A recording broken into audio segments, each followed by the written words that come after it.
तो नेक्स्ट आती है तीसरा नंबर, क्या है इसका, सेल एनवेलप का प्लाज्मा मेम्ब्रेन। प्लाज्मा मेम्ब्रेन जो होती है सेल वाल के अंदर की तरफ होती है, जैसे कि हमने बैक्टीरिया के डायग्राम में देखा था। जो बैक्टीरिया का डायग्राम था इसमें सेल वाल और सेल वाल के भीतर क्या होती है, प्लाज्मा मेम्ब्रेन, और सेल वाल के बाहर क्या होता है, ग्लाइकोकैलिक्स। तो ग्लाइकोकैलिक्स बाहर की तरफ, ग्लाइकोकैलिक्स, उसके बाद सेल वाल, और सबसे भीतर की तरफ प्लाज्मा मेम्ब्रेन।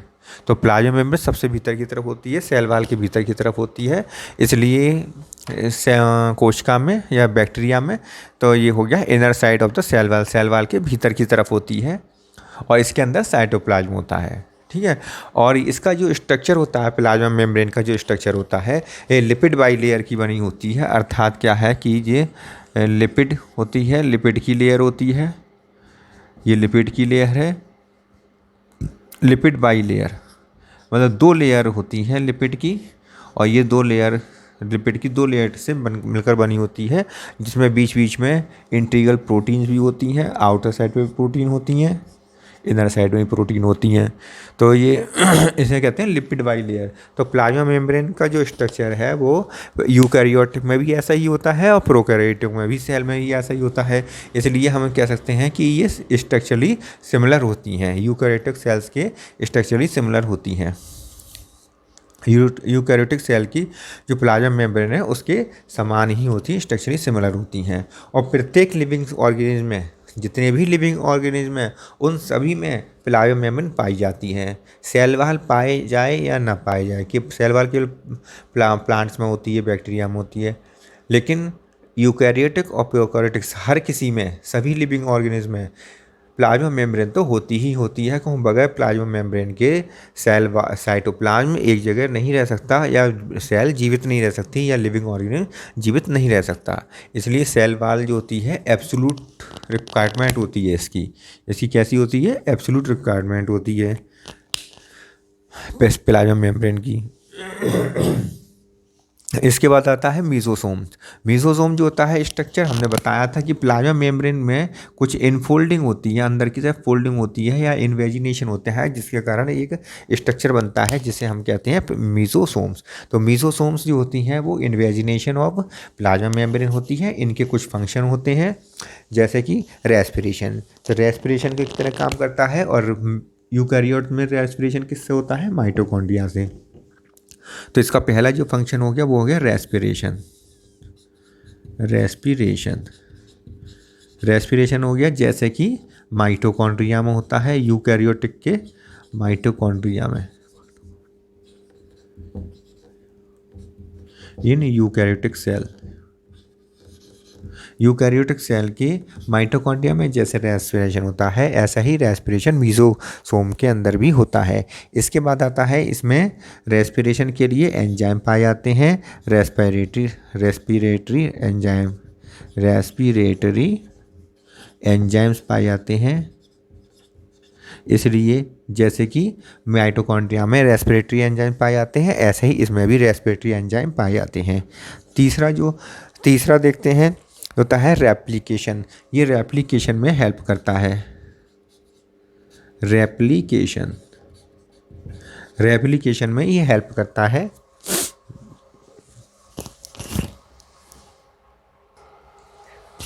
ठीक है। तो रेप्लिकेशन में भी इसका हेल्प होता है, और ये सेल वाल की फॉर्मेशन का भी काम करता है। ये दूसरा, चौथा क्या आ गया, cell wall formation. Cell wall formation में भी हेल्प करता है, ये भी इसका एक फंक्शन होता है। सिक्रीशन में हेल्प होता है, सिक्रीशन भी करता है,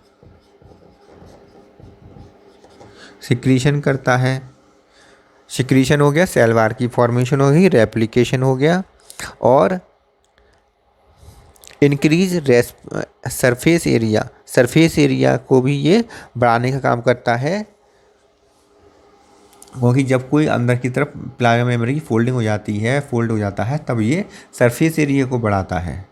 तब इसकी सरफेस एरिया बढ़ जाती है। जैसे माइटोकॉन्ड्रिया में क्रस्टी होते हैं और क्रस्टी क्या काम करते हैं, सरफेस एरिया को बढ़ाते हैं जिससे कि ज़्यादा से ज़्यादा FOF1 पार्टिकल उसमें पाए जाए और अधिक से अधिक रेस्पिरेशन की क्रिया हो सके। ऐसे ही ये भी मीजोसोम्स क्या काम करते हैं, सरफेस एरिया को, जो सरफेस एरिया को बढ़ाने का काम करते हैं। इंक्रीज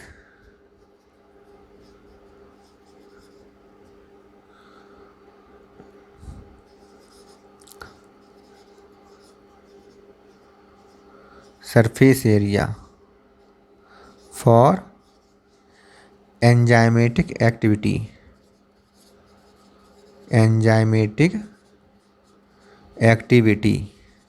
एंजाइमेटिक एक्टिविटी को अधिक से अधिक हो सके इसलिए सरफेस एरिया को बढ़ाने का काम करते हैं।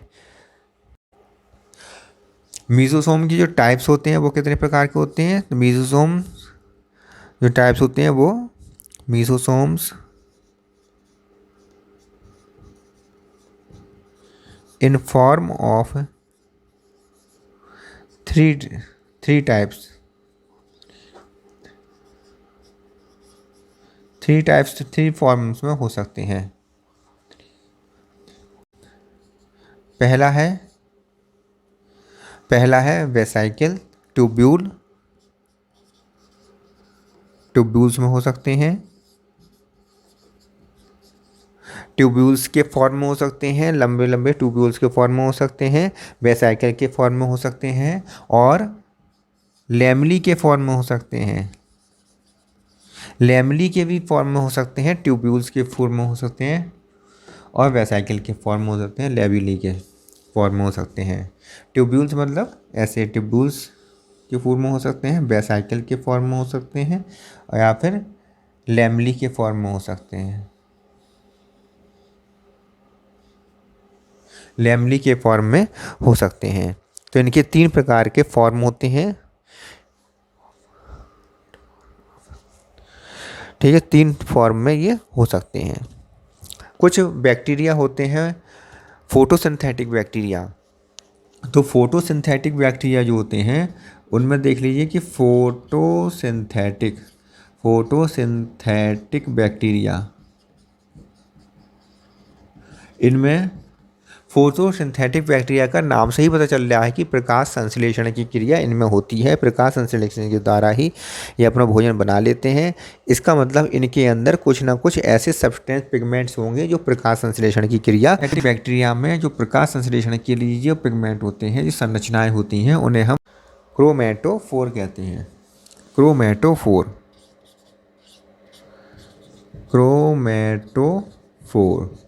उन्हें हम क्रोमेटोफोर कहते हैं। और क्रोमेटोफोर में जो क्रोमा शब्द आ रहा है वो कलर से आ रहा है। क्रोमा जो शब्द आ रहा है वो कहाँ से आ रहा है, पिगमेंट से या कलर से। पिगमेंट होते हैं इनमें क्रोमेटोफोर क्या होते हैं, ये फोटोसिंथेटिक के फंक्शन क्या होता है इनका क्रोमेटोफोर का, पिगमेंट होते हैं ये, पिगमेंट्स फॉर फोटोसिंथेसिस।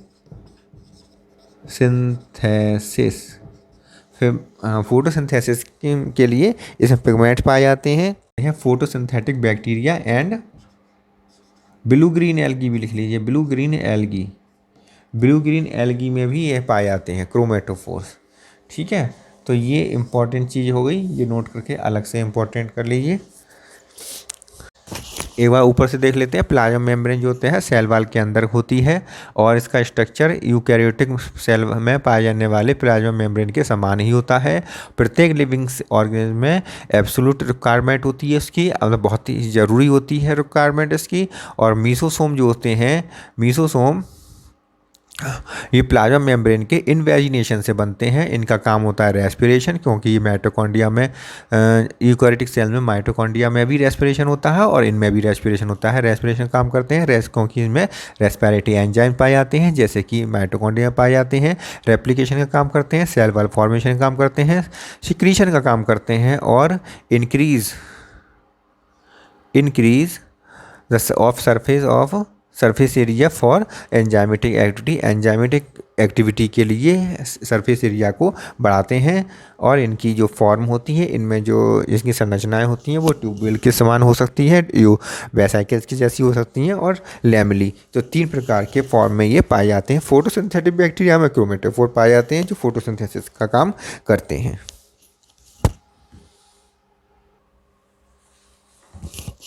तो नेक्स्ट आता है सरफेस स्ट्रक्चर। सरफेस स्ट्रक्चर में 3 स्ट्रक्चर आप देखने मिलते हैं प्रोकैरियोट्स में। पहला स्ट्रक्चर में देखने वाला सबसे लंबा वो होगा फ्लैजिला, दूसरा आता है पिलाई, और तीसरा आता है फिमरी। तो फ्लैजिला के बारे में सबसे पहले देख लेते हैं कि फ्लैजिला क्या होता है। फ्लैजिला क्या होता है कि ये आउटग्रोथ होती है, एक्सटेंशन होता है सेल वाल का, मतलब सेल वाल से निकली स्ट्रक्चर। सरफेस स्ट्रक्चर जो होते हैं वो क्या होते हैं, सेल वाल से। ये भी सेल वाल से निकला हुआ होता है, फिमरी भी। तो ये सरफेस स्ट्रक्चर जो होते हैं वो एक्सटेंशन ऑफ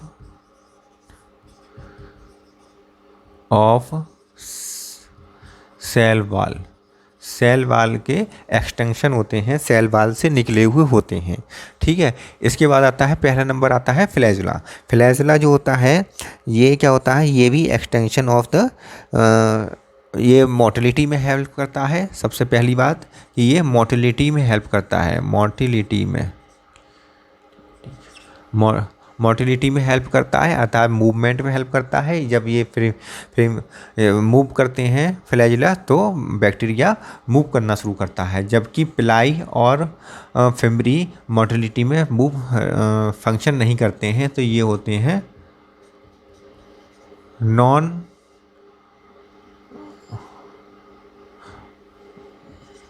मोटिलिटी स्ट्रक्चर। सही है। तो ये कैसे हो गए, no role in motility. No role ऐसे लिखते हैं, नो रोल इन मोटिलिटी। कैसे करके लिखते हैं इसे, no role in motility, no role in motility. ठीक है ना। फिमरी में मोटिलिटी का कोई होता है रोल, ना पिलाई में। और मोटिलिटी का रोल जो होता है वो फ्लैजिला में होता है, जबकि पिलाई का रोल जो होता है वो कहाँ होता है वो बाद में देखेंगे, पहले इसे देख लेते हैं। तो मोटिलिटी में हेल्प करता है फ्लैजिला, सबसे पहली बात। और ये जो बना होता है वो फ्लैजिलिन, अगर फ्लैजिला पाया जाता है, यदि फ्लैजिला प्रेजेंट है तब कहलाएगा, यदि ये प्रेजेंट है तब तो बैक्टीरिया कहलाएगा कैसा, मोटाइल बैक्टीरिया कहलाता है। बैक्टीरिया कैसा कहलाएगा, मोटाइल। अगर ये एब्सेंट है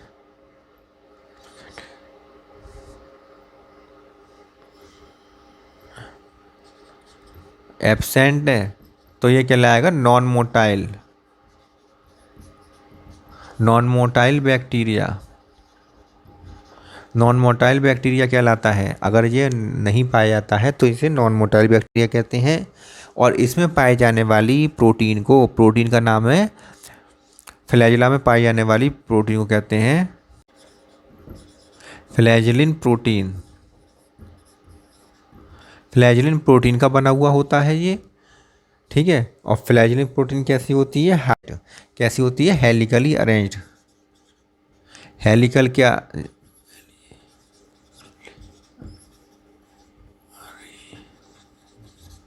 हेलिकली अरेंज्ड होती है। प्रोटीन कैसी होती है, हेलिकली अरेंज्ड होती है, प्रोटीन होती है। और ये फ्लैजिलिन प्रोटीन का बना हुआ होता है, फ्लैजिलिन प्रोटीन का बना हुआ होता है। ठीक है। फ्लैजिलिन प्रोटीन में 3 भाग होते हैं। फ्लैजिलिन प्रोटीन में 3 भाग होते हैं। फ्लैजिला में 3 भाग होते हैं। फ्लैजिला में 3 भाग होते हैं, 3 पार्ट होते हैं इसके। पहला पार्ट होता है बेसल बॉडी, दूसरा भाग होता है हुक, तीसरा भाग क्या होता है, फिलामेंट। तीसरा भाग क्या होता है, फिलामेंट। बेसल बॉडी, हुक और फिलामेंट। फिलामेंट होता है इसमें जो लार्जेस्ट पोर्शन होता है, और इसी का सबसे बड़ा पोर्शन होता है। ठीक है। ये कैसा होता है, लार्जेस्ट पोर्शन। लार्जेस्ट पोर्शन किसका होता है? फिलामेंट का। अब इसका स्ट्रक्चर कैसा बनता है वो देख लीजिए। सबसे नीचे की तरफ तो सबसे पहले बेसल बॉडी होती है, सबसे नीचे की तरफ होती है, और इसमें 4 रिंग होते हैं। इस तरह से 4 रिंग होते हैं। तो ये 4 रिंग जो होते हैं ये मिलाकर बनाते हैं बेसल बॉडी। तो ये क्या हो गया? इसका स्ट्रक्चर हो गया बेसल बॉडी का।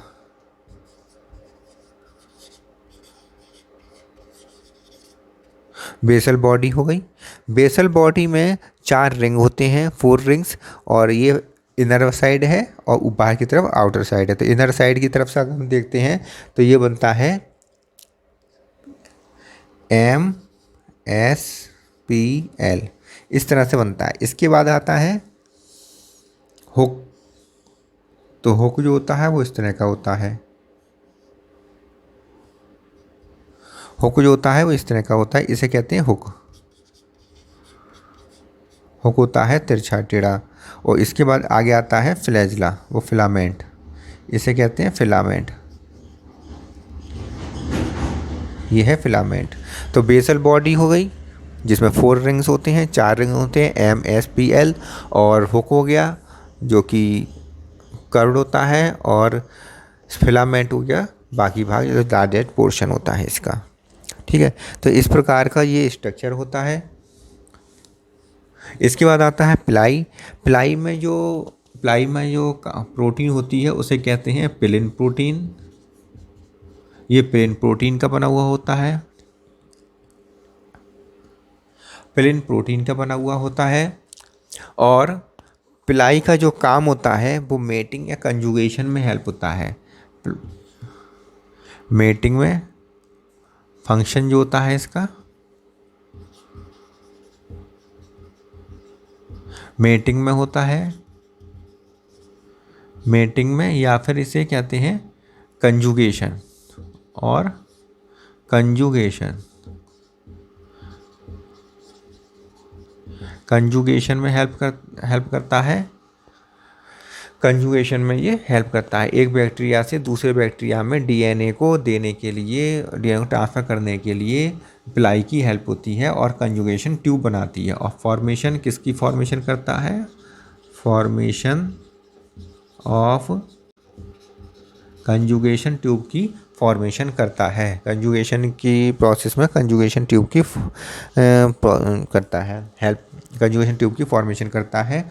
और ये जो क्रिया है कैसी है? सेक्सुअल रिप्रोडक्शन का प्रिमिटिव पार्ट समझिए, primitive part of sexual reproduction. Primitive part of sexual reproduction, sexual reproduction. ठीक है, अब फिमरी में देखते हैं कि फिमरी क्या है। फिमरी जो होता है वो स्मॉल ब्रिसल लाइक स्ट्रक्चर होता है। स्मॉल छोटा होता है बहुत। स्मॉल ब्रिसल लाइक, वैसे ब्रिसल होते हैं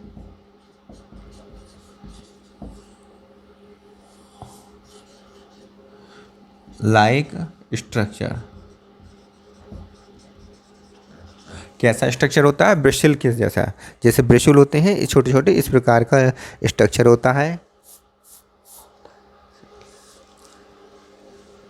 और ये सेल वाल से निकला रहता है। Sprouting of cell, sprouting cell, sprouting out सही रहेगा, sprouting out of cell, sprouting out of cell. और किस लिए काम हेल्प क्या होता है इसका? फंक्शन क्या होता है? फंक्शन इसका होता है अटैचमेंट, किसी सबस्ट्रेट से किसी से ये अटैचमेंट करने के लिए में हेल्प खुद करता है। तो फिम्बरी का काम होता है अटैचमेंट का, ब्रिसिल के समान होता है और सेल से निकला रहता है, बाहर की तरफ निकला रहता है। मोटिलिटी में इसका कोई रोल नहीं होता। पिलाई का मोटिलिटी में कोई रोल नहीं होता, प्लेन प्रोटीन का बना होता है। मैटिंग में इसका रोल होता है, या फिर इसे कहते हैं कंजुगेशन में की प्रोसेस में इसका हेल्प, कंजुगेशन की प्रोसेस में इसका फंक्शन होता है, हेल्प करता है। और इसमें क्या हो करता है कंजुगेशन में कि दो बैक्टीरिया जो होते हैं, दो बैक्टीरिया आपस में जब कंजुगेशन ही करते हैं तो उससे पहले कंजुगेशन ट्यूब बनाते हैं। ये कंजुगेशन ट्यूब जो होती है वो पिलाई द्वारा बनाई जाती है, पिलाई द्वारा बनाई जाती है कंजुगेशन ट्यूब। तो एक बैक्टीरिया में जिसमें से प्लाज्मिड की कॉपी दूसरे में जानी होती है, प्लाज्मिड की कॉपी दूसरे में जानी होती है, उसमें क्या करता है ये, ठीक है। तो ये हो गया हमारा conjugation tube, conjugation tube, conjugation tube हो गया। कंजुगेशन ट्यूब बनाता है पिलाई। और फ्लैजिला क्या होता है, मोटिलिटी में हेल्प करता है, चलने फिरने में मोटिलिटी में हेल्प करता है, प्रचलन में। और जिसमें पाया जाता है उससे मोटाइल बैक्टीरिया, जिसमें नहीं पाया जाता है उसे नॉन मोटाइल बैक्टीरिया कहते हैं। फ्लैजिलिन प्रोटीन का बना हुआ होता है। ये प्रोटीन हेलिकल अरेंज होती है, 3 पार्ट होते हैं इसमें। बेसल बॉडी जो कि 4 रिंग्स का बना होता है, MSPL, और एक हुक होता है। उसके बाद फिलामेंट होता है जो कि लार्जेस्ट पोर्शन होता है इसका।